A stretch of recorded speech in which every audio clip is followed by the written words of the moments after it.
Harsh, what really is the middle ground? Banks, they're saying, listen, it's a bit unfair. You're calling our recovery agents goons. I think 2-3 things will ensure that.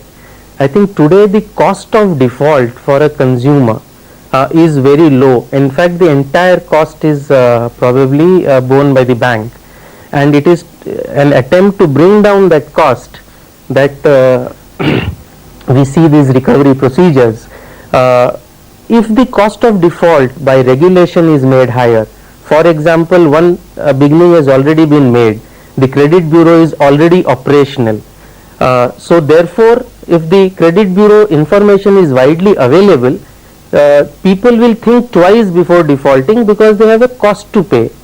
A second thing that's extremely important is that when there is a genuine reason for default, we need to have some kind of bankruptcy laws that allow people to restart their financial life. Very quickly, Harsh, who will decide if it's a genuine reason or not? Do you take the customers at face value?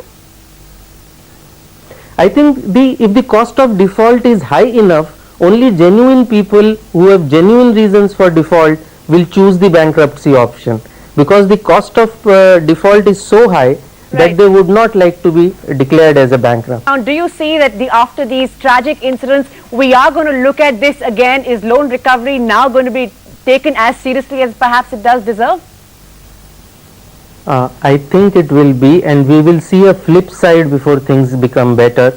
This focus on recovery will ensure that banks that have entered this section of society which had no access to organized lending till so far, when banks withdraw from the scene because of the recovery, because of this brouhaha over recovery, rightly so, I think you will see that the lending to this section comes down, the need is very much there, and then I think we will see the middle ground emerge that's fair to both the financial system as well as the consumers.